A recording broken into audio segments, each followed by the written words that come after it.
안녕하세요. 안녕하세요. 오늘 꿀때기가 되세요. 네. 오늘은 그 여자들 자궁이요. 우리 주먹만 해요. 60g. 참, 대단한 일을 하죠. 네.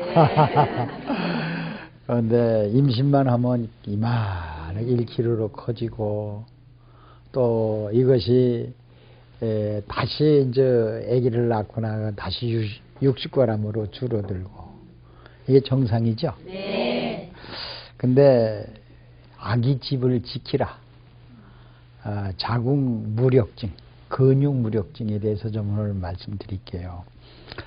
자, 우리가 설탕이나 소금이나 이런 걸 먹으면 자궁이 무력증이 와요.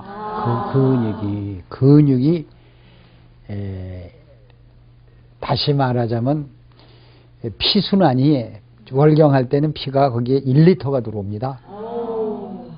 1리터가 들어와요. 그러면 그 난소에 벽에 붙었던 난자가 전부 따라 들어오거든요. 임신할 수 있게끔.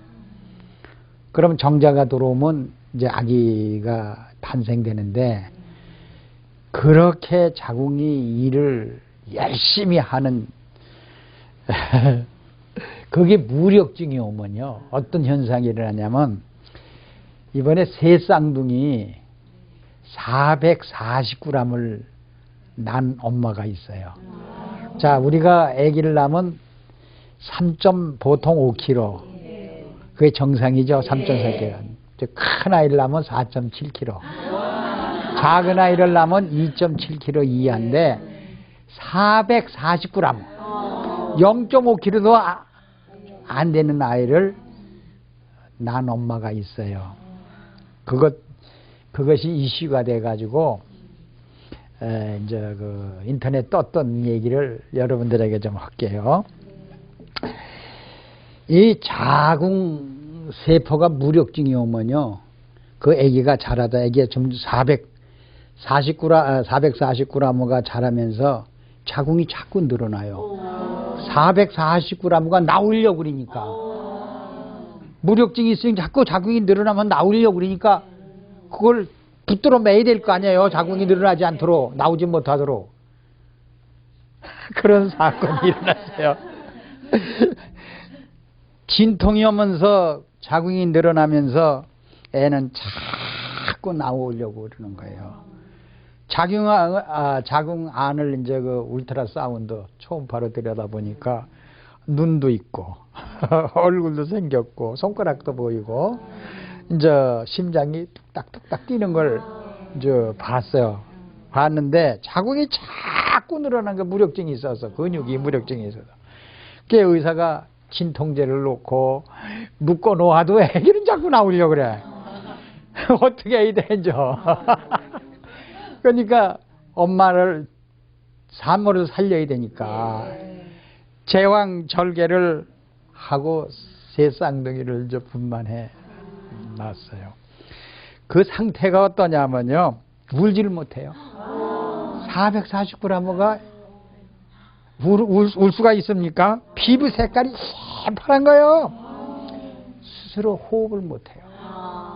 이게 10개월을 차야 되는데, 그게 이제 며칠 만이냐면, 뭐 10개월을 가면 한 6개월도 못하고 한 5개월 만에 나온 모양이에요. 그래가지고 그렇게 이제 새 쌍둥이를 태어났는데, 엄마의 제왕 절개를 하면서 이제 아기가 새 쌍둥이가 태어났어요. 그러면 여러분들이 이 세포가, 자궁세포와 근육세포가 그 아기를 지키지 못한 거 아니에요? 네. 그 아기의 피부, 위, 장, 간까지, 눈까지 무력증으로 태어난 거예요. 온몸이 다 어린애가. 자, 그 대신에 먹을 걸 못 먹고 그랬으니까 호흡 제대로 못하니까, 내가 호흡을 못한다고 그랬죠? 네. 폐가 아주 적게 태어난 거예요. 정상 아이보다 10분의 1이 작게 태어난 거예요. 그 이유가 뭐냐, 무력증이에요. 외형으로 보니까요, 피하 지방이 너무 적어요. 그래서 이 대장이 말이에요. 툭 튀어나왔어, 바깥으로. 피부가 너무 얇으니까. 449나무짜리가. 에너지를 저장할 수가 있어요? 아니요. 예, 체온 조절 문제가 있는 거예요. 체온을 조절 못하니까 얼어서 죽을. 자, 그래서 이 장이 먼저 대장이 마음속으로 빠져나와 탈장까지 왔고, 눈에 망막증이 오고, 눈이 뜰 수가 없는 거예요. 혼자 숨 쉴 수도 없는. 이런 아이가 이 자궁이 아기집이 늘어나가지고 무력증이 생겨가지고 아기집을 지키지 못하니까 이런 아이를 탄생하게 만드는 거. 엄마가 뭘 먹고 자기 자신이 저항절개를 했느냐.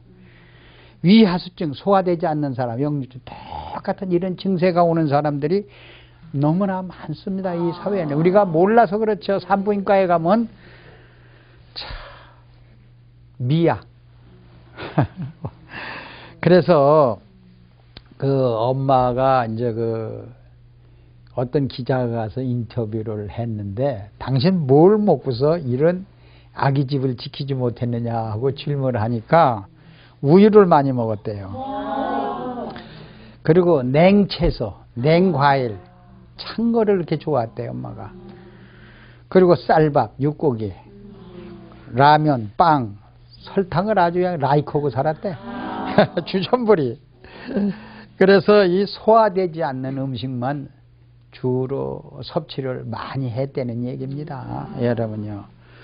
그래서 그 몸속에 미네랄이 없으면 이게 늘어납니다. 우리 몸을 이게 탱탱하게 받쳐주는 것이 관략근. 그래서 우리 몸속에 무력증을 주는 거, 아기집을 지키지 못하게 하는 것이 제일 무서운 건 소금입니다. 여러분들이 소금에 대해서 좀 잠깐 볼게요. 여러분들이 잘 아는 이 소금은요, 우리 몸의 세포를 죽입니다. 어떻게 죽이는지 좀 가르쳐 드릴게요. 저희로 봐요. 여러분이 의사가 이 소금을, 나트륨을 먹지 말라 이런 뜻이요. 여기에는 염분이 있죠. 네. 짠 성분이요. 이것이 보통 90% 이상 있는 소금은요, 세포를 죽입니다. 예를 들어서 우리 혈관에 포도당이 많죠. 네. 이 포도당이 이제 음식을 먹어서 흘러요. 그러면 이 혈관에 뭐가 붙었다 그랬죠? 세포가 붙었다 그랬죠? 네. 이 세포가 이렇게 붙었어요. 그러면 이 세포가 뭘 먹어요? 포도당을 먹어야 될 거 아닙니까? 이렇게. 네. 그렇지, 이렇게 들어와야죠. 네. 이렇게 들어와야 돼요.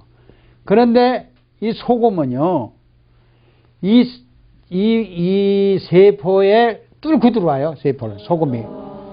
이게 이제 염분이 90% 되면요, 이것이 염분 50%, 미네랄 50% 이렇게 1대1이면은 이 소금이 이 세포를 속으로 들어가지 못하게 돼 있어요.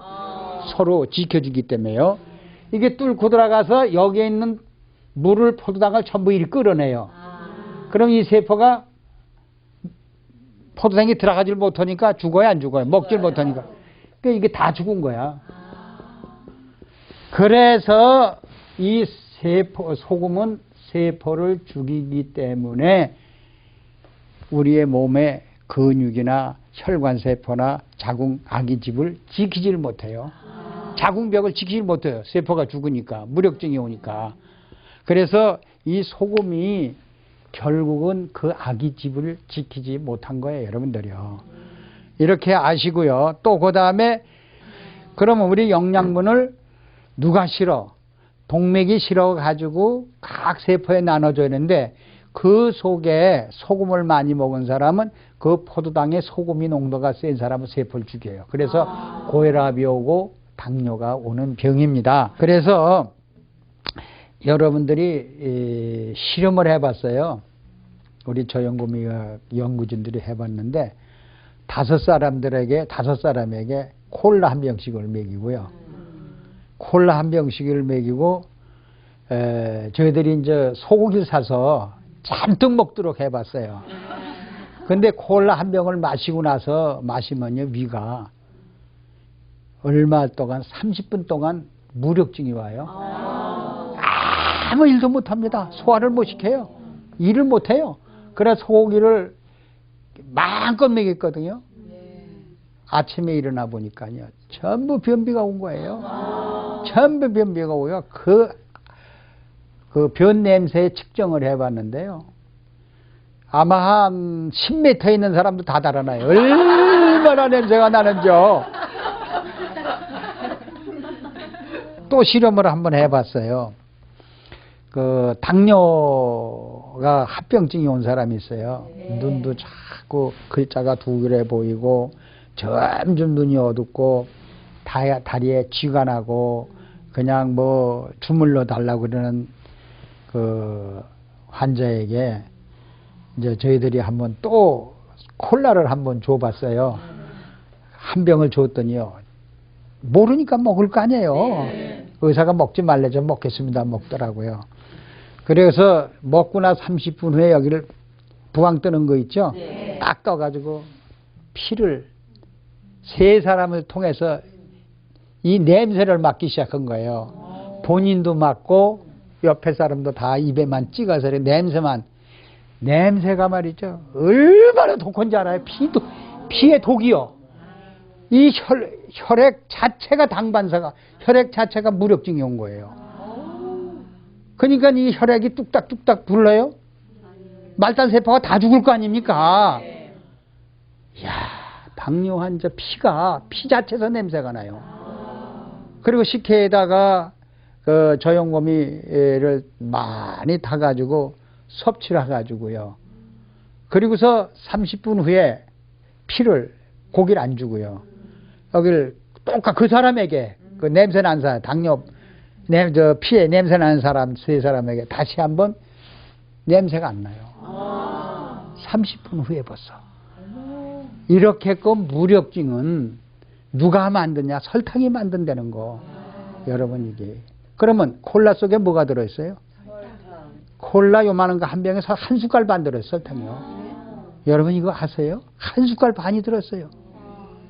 그리고 설탕이 이렇게 당반살 일으켜 냄새를 많이 일으키고 무력증을 만들어요.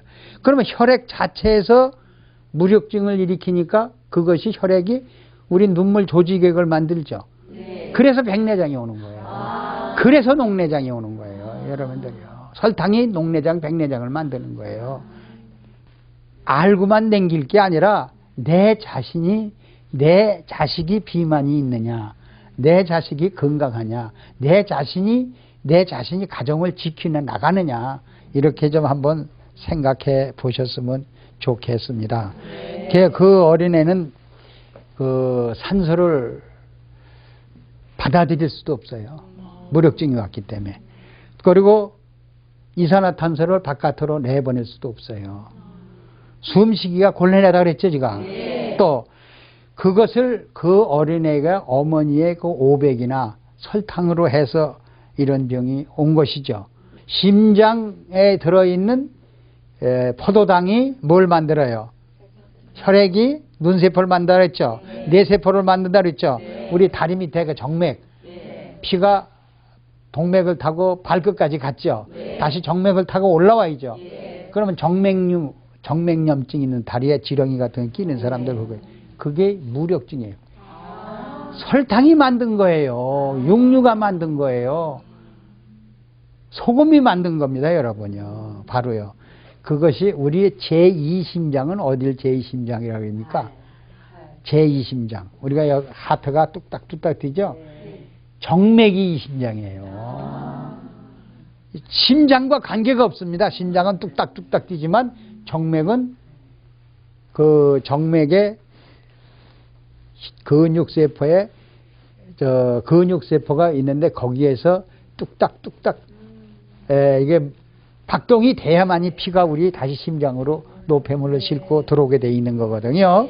그것이 무력증이 오니까 정맥염증 이런 것이 발생하여 하는 거예요. 그래서 여러분들이 내가 여기서 말씀드리는 거는 뭐냐, 말단 세포까지 배설이 영양소가 가져야 되고 거기서 다시 노폐물을 배설한 거 싣고 다시 우리 심장으로 들어와서 폐세포로 가서 다시 폐에 들어있는 이산화탄소를 싣고 다시 폐로 다시 들어가서 이산화탄소를 우리 이제 이 기관지로 내보내주고 신장으로 가서 노폐물을 걸러주는 이런 작용이 돼야 돼요. 그래서 여러분들이 이 당반사 무력증을 어떻게 푸느냐, 이것이 가장 중요하죠. 이렇게 걸린 사람들은 피곤이 많이 오는 사람, 아스피린이나 약이나 뭐 이런 한약이나 이런 거로 풀 수가 없어요. 무력증은 절대 풀어지질 않습니다. 음료수 같은 거 이런 건 풀어질 수가 없어요. 그래서 우리가 풀 수 있는 방법을 하나 예를 들어 설명할게요. 어느 약사가요 위에 헬리코비터 파이루기닌이 번식한대요. 그 소리를 약사가 들으니까 내 몸이 썩는다는 소리를, 썩는 거죠. 네. 내 속이 위에 세균이 파먹는다는 생각을 하니 얼마나 기가 막혀요. 자기를 미워하면서 항생제를 20알씩 20일을 먹었어요. 그랬더니 위가 요만하게 오그라들었어. 파이저 헬리코비터 박테리아는 죽었는데, 그래서 음식물이 소화가 안 되니까, 전부 소화가 안 되니까 어떻게 해? 전부 무력증이 오겠죠. 온몸이 다 무력증이 온 거예요. 다리도 퉁퉁 붓고 얼굴도 붓고 그냥 가슴이고 어디고 다 붓는 거예요, 온몸이. 그러면 붓는다는 건 자기 몸이 썩어간다는 얘기죠. 부종이면 건 썩어가는 게 피순환이 안 되는 거예요. 그래 그 사람이 이걸 어떻게 푸냐 굉장히 고민하다가 이제 해외 사람이에요. 저한테 이제 전화가 왔어요. 무슨 전화가 왔느냐면 이거 좀 풀 수 있는 길이 있느냐. 이제 그래서 제가 여러분이 혈액에 가장 좋은 거는 사과입니다. 우리 혈액을 순환시키는 거는 제일 좋은 게. 그래 연세대학교 병원팀에서 이 사과를 100명에게 줘봤어요. 하루에 고혈압 환자에게. 꾸준히 먹은 사람은 한 80% 고혈압이 좋아진 이런 게 있어요. 그래서 사과 그 껍질에는 칼륨이 그렇게 많습니다. 근데 신장 투석한 사람들은 사과 껍질을 벗겨 먹으라고 그러죠. 고혈압 환자들에게 못 먹게 해요. 칼륨 농도가 많기 때문에. 그러나 그것을 그냥 연세대학교 병원팀에서는 먹게 했어요. 보세요. 여기를 한번 보세요. 사과 하나를 그 다음에 이제 무 있죠. 여러분들 무를 이렇게 있으면 이렇게 된 거. 그 다음에 고구마 있죠. 고구마 이렇게 있어요. 여러분 이 고구마 노란 색깔 있는 거 있죠. 이게 항암 물질이에요. 그리고 이게 단백질이 탄수화물이요 굉장합니다. 그래서 이 고구마에다가 침을 놨어. 무슨 침? 주사기로 침을 놨어. 저염고미를, 미네랄을 그냥. 그랬더니 고구마가 6개월을도 안 썩어. 발효시켜버린 거야. 고구마 자체를. 그래 고구마를 발효시켜가지고 여기다 이제 여러분들이 이제 이것을 내가 좀 잠깐 말씀드릴게요. 바닷물 속에는요 발효된 발효균이 굉장히 유산균이 굉장히 많아요. 바닷물 속에는요.